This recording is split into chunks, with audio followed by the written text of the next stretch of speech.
Hello, this is Reporter Television and I am Bethel Mikhail with the news.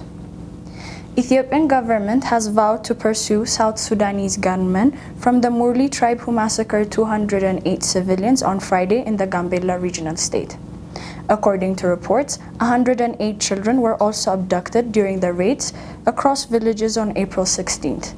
The raids took place in 13 qabeles of the Anyuak and Nuer zones of the regional state.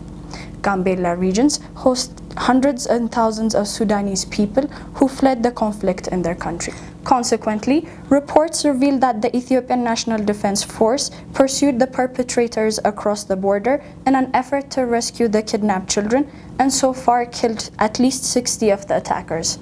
The Murli have been accused of carrying out similar attacks in the past to steal cattle and kidnap children to raise as their own. In a related development, the House of People's Representative has declared 2 days of national mourning starting from Wednesday for the victims of the attack.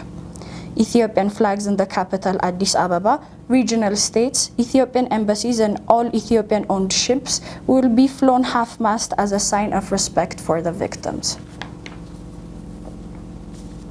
The first batch of the mandatory National Bank of Ethiopia's NBE bills debt certificate, in which commercial banks are expected to purchase NBE bills in amount of 27% of each gross loan disbursement, have reached maturity and the national banks have started repaying early last week.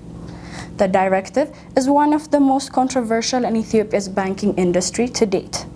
The directive stipulated that commercial private banks in Ethiopia are ought to purchase NBE bill amounting to 27% of each gross loan they advance to their customers.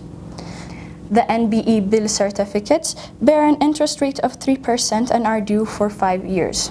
Hence, the first batch of certificates has started to mature this year. According to sources, the bank has started to repay the principal amount in the bills that are purchased by banks last week. Sources said bills amounting to 3 billion birr has been redeemed by the National Bank. Furthermore, the 3 billion birr is composed mainly of the principal investments on the NBE bills since the banks had an arrangement to receive the interest rate they earn on the bills paid to them earlier. The reimbursements of the bills come at a very opportune time for commercial banks since recently many of the banks are going through liquid shortages. Following the liquidity shortages, most banks have borrowed from the central bank at a very steep interest rate, and they viewed the NBE's redeeming of the NBE bills as good opportunity to relieve their credit from the central bank. The NBE bills directive is mandatory requirement for banks, and 5 years ago when the directive first surfaced, many in the industry predicted that the banks would not survive until the maturity date. That was all for today. Thank you for watching. For detailed information and exclusive interviews, make sure to go to our website, thereporterethiopia.com.